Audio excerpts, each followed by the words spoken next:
and Linda Wicker, the owner, has vowed to rebuild. But in the meantime, they wanted to try to figure out what options they have to be able to stay afloat. So they wanted to utilize a food truck that's been donated to them to be able to host restaurant operations from that site. I know a lot of people will rally. I know a lot of our first responders and will eat there. They'll spend a lot of money there, so it could be very good.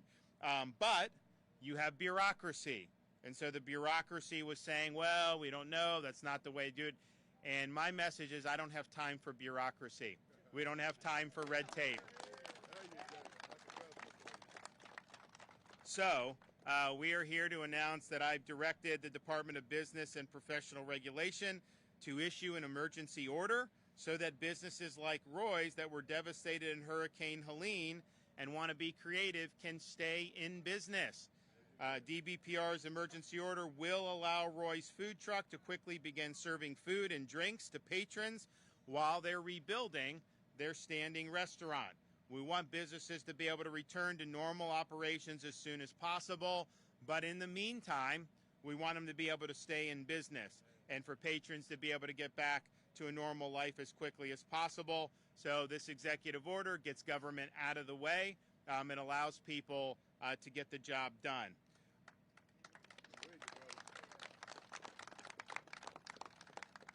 We also we always do housing with hotels, pre-storm, evacuation.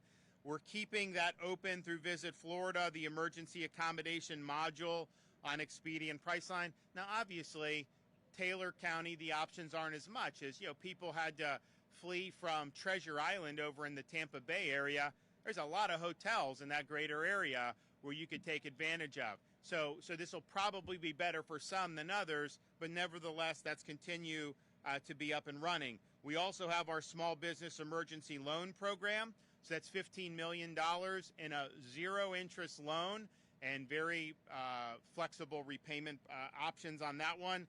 And you're eligible for up to $50,000. And so if you need cash flow, that's probably going to be the most generous thing that's out there, certainly from the state, for you to be able to do. And if you want to be able to look and apply for that, you can go to www.floridajobs.org/EBL for that. We also have activated the Florida Disaster Relief Fund. This is our official private charitable fund to assist Florida communities as they respond and recover during times of emergency or disaster. This is a partnership with the public sector, private sector, and other non-government organizations to support response and recovery. And this has been something that's been very flexible. So, for example, you can use Florida Disaster Fund to help fund some of these organizations that are rehabbing homes. We've done that. We've also used it to fund educational organizations that were helping teachers who were displaced, or law enforcement charities that help police that had their homes, or firefighters that had their homes destroyed. Because, a lot of these guys that have to serve the public, it's not like they're immune from damage. So that's been used for a variety of ways, particularly with Hurricane Ian. If you want to make a tax-deductible donation, you can go to floridadisasterfund.org and do that. And all that money goes straight to helping people. There's no bureaucracy and red tape. And I know the First Lady, I think she got Ian, she got the credit card fees, processing fees waived. I think they probably are doing that again. So we're thankful for that.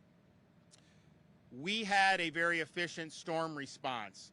We had massive storm surge.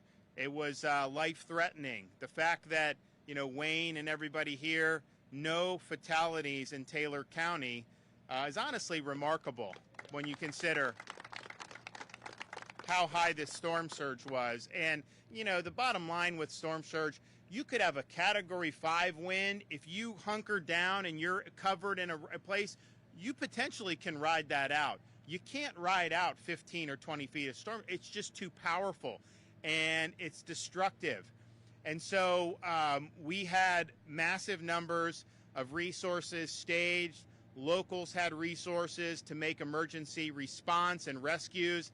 And there were thousands of missions between municipal, county, and state agencies that were effectively discharged right after the storm. And a lot of lives were saved. And that's great. We also, after that initial push, we did not have continuing calls for emergency response. We did not have continuing calls for rescue. That had been done, and we were in a good spot there. So we've been focusing, obviously, on stabilization, power restoration, getting people the relief that they need, and then getting them on the path to rebuild. But we also have seen this storm do a lot of damage in other parts of the country, and particularly when you get up into the mountainous terrain of western North Carolina. And as damaging as you see around here, it's important to acknowledge that they are in really dire straits right now. When you have roads totally washed out, bridges totally gone, you have whole communities that have basically been wiped off the map because it's very rugged terrain. So what they're now facing is you can't get out of some of these communities. You can't just drive cars in. Most of the roads are impassable, and people need relief. And so that's something that as Americans we should all be concerned about. It's also a fact that you go to western North Carolina, particularly in the summertime, it's basically like Florida North. Half the people there are from Florida, and all these communities, they're beautiful communities, and it's not humid, so you can see why people do it. Now, a lot of Floridians, by the time Labor Day comes, they do come back to Florida. If this had happened in August, there would have been tens of thousands of Floridians, but there's still Floridians there. And so we want to make sure that we understand the storm had impacts far beyond our borders, and it's impacting Floridians in the North Carolina and Tennessee mountains. So we launched this weekend Operation Blue Ridge. This is a multi-state agency response, including the Division of Emergency Management, our Florida State Guard, our Florida National Guard, our Department of Transportation, our Fish and Wildlife Commission, and Florida Law Enforcement Coordination Task Force to go up and to effectuate rescues of people who are not able to get out of those areas. And what's going to happen is they don't have a lot of power to restore that. I don't know how they're going to do. It's hard to get supplies in. The only way really is by air in some of those places. And so just like we did when October 7th happened and Floridians were caught up in the Israel-Hamas war, just like we did when Haiti started going even more haywire than normal, we authorized rescue missions to be able to bring people back to the state of Florida. So we are doing that now in the state of North Carolina. If you have Floridians that need help and need evacuation, you can go to floridadisaster.org/Operation Blue Ridge. floridadisaster.org/Operation Blue Ridge. We have Chinook helicopters that are available. Now, those are bigger birds, and so you got to have a place to land it. Some of these areas may be even tighter than that, and so we'll be using other assets to be able to maybe get into some tighter areas to be able to bring some people to safety. So Operation Blue Ridge, go to floridadisaster.org/Operation Blue Ridge. I want to thank everybody that's been involved in this response. Obviously, we've got a lot more to do, but people have worked around the clock. The response has been very efficient and effective, and we're going to continue to do all we can to help the people, not just here in Taylor County, but throughout the state of Florida and beyond. Okay, Kevin Guthrie, Division of Emergency Management. Thank you, Governor. I want to thank the Governor for jumping into action when we knew this storm was coming, and for continuing to stand alongside not just the Florida Division of Emergency Management, but the many, many agencies, nonprofits, and state agencies, local agencies that make up the State Emergency Response Team.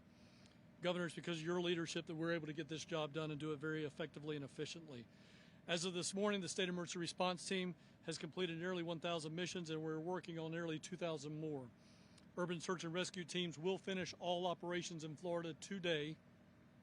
And I want to thank, and I want everybody to thank, just in a round of applause in a second, to the men and women, the urban search and rescue teams, but also Florida Fish and Wildlife Special Operations, as well as district personnel, the Florida National Guard, Florida Highway Patrol, Major, I see you back there, and the many, many Palm Beach counties here, incident management team, all of those first responders that have come here and helped us out, leaving their families behind. I just wanted to say thank you, and we appreciate every one of you. Many loved ones are still disconnected, and we want to continue to preach. If you're disconnected and you need to reunify, call the American Red Cross reunification line at 1-800-RED-CROSS. That's 1-800-733-2767. There's a lot of debris left from this storm, and it is essential that when we clean up, you can help us expedite that if you will separate your debris into specific piles. What we're asking you to do, vegetation into one pile, structural, this will be your furniture, your construction and demolition debris into another pile, your household hazardous waste. So the bleaches, the vinegars, the cleaning products, the fuel, the gasoline, put it into a separate pile. Then put your electronics, your TVs, things like that into a pile, and then your white goods, your appliances into a separate pile. We have to separate that stuff. It cannot go in together. If you can help us get that done at the road's edge, we can get that done faster. So please make sure you're helping us out with that. Make sure you're wearing appropriate safety gear when you're cleaning up. If you come across down power lines, please report them. If you receive damage to your home, you should have taken pictures before you clean up. If you haven't done that, please do that already. Your insurance company is going to ask for them. FEMA is going to ask for them. So please make sure you're taking those pictures. Make sure you get any pictures of high water marks. If you need assistance with cleanup, our crisis cleanup line is open. They will help send people to your house to help you clean up. That phone number is 1-844-965-1386. 844-965-1386. Do not get wrapped up with anybody that looks sketchy and is trying to get cash money from you. There are a lot of uniforms and badges around this town right now. If that happens and you think you need to report it, go ahead and report it. Any of the men and women of the State Emergency Response Team, that includes all of our state agencies, our Florida National Guard, our Florida State Guard, your local law enforcement, make sure you're reporting that. You can always, through the Department of Business Professional Regulation under Melanie's group, can always check a contractor's license by going to myfloridalicense.com, and then you can report that unlicensed activity at 866-532-1440. Again, 866-532-1440. We have 30 points of distribution that are open today. The Leon County ones, because I know we're in that media market right now, the Leon County ones will close today at close of business. So we will be going down, but they have shelf-stable food, water, and other items that you may need. I know that many of you do the right thing and you have a preparedness kit, and you've gone through everything in your preparedness kit. So if you need more food and water, you can go to a point of distribution and get that and replenish your kit right now. So please make sure you're doing that. Individual assistance is available for residents of 17 counties that the governor enumerated earlier. You can get signed up at one of 3 locations.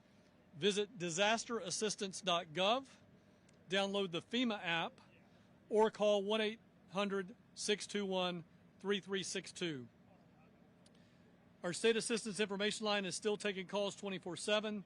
If you need information, all the information I just dumped here, you can go to one location and get all of it. That's our state assistance information line at 1-800-342-3557.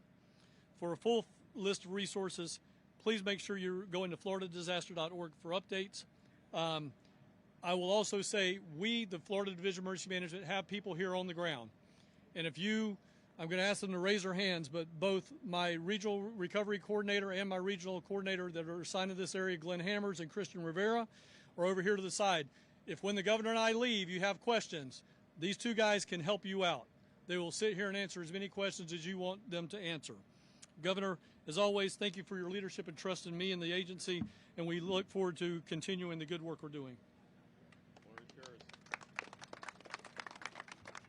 I'm not very good at this, but thank you all for coming. First of all, I want to thank the Lord for our safety. And Governor DeSantis, oh my gosh, I cannot say enough. If every state had a governor like him, our country would be so much better. Ooh. Thank y'all for being here. We're going to do everything we can to get back up and going. Our community is suffering Let's all help one another. One little funny thing, maybe, or it was to us, we have a new hashtag. It's hashtag MRGA, make Roy's great again. So we're going to go with that. Thank y'all so much. Oh, I love you. I love you guys. Oh, Thank you're you. the best. Thank you so much. Thanks so much. Thank you. Now, because I know, what's the time frame on your portable? You can do that pretty quickly, or what? I think so. Probably a couple of weeks. Okay. Get that all. And no, not because you're delaying us. That's our delay. Yeah. Because we've got so many relief. Oh yeah. No, from our perspective, you can start now. Like, don't worry. You've got executive grace on that. Just start whenever you want on that. We are going to be serving. We got Chick-fil-A here. They're going to be serving hot meals for people. So we're going to go in there and serve some of those. So if you all want some Chick-fil-A, then I definitely suggest you get in line. I mean, like, you go to almost any Chick-fil-A in Florida, there's like a line of cars that stretches a mile wide. And they're very quick about getting it through the drive-through. They're very well trained on that. But in Tallahassee, they have like one right across the street from another because they have so many people. So it's a real treat to have them here offering that. Okay, we got any questions before I go? Yes, sir. Oh yeah, we do not have time for bureaucracy. I don't want to deal with red tape. And quite frankly, if you look at how we've responded to hurricanes, certainly in the last 5 or 6 years, that's been like the number one thing. Like, just do it, okay? We have something coming. Let's prepare, and then let's respond. And we'll worry about the bureaucracy later. And so that's been our approach across the board. And so anything we can do to pave the pathway for people to get back on their feet, we absolutely have to do that.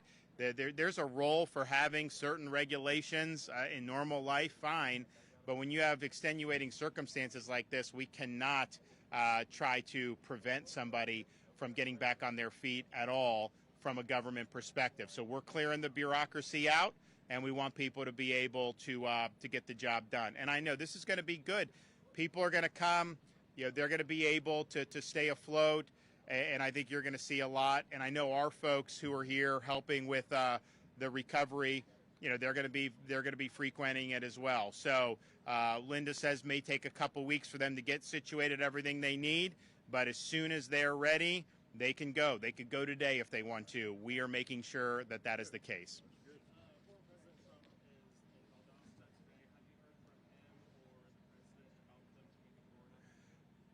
I was in the air when President Joe Biden called, so I wasn't able to talk to him yesterday.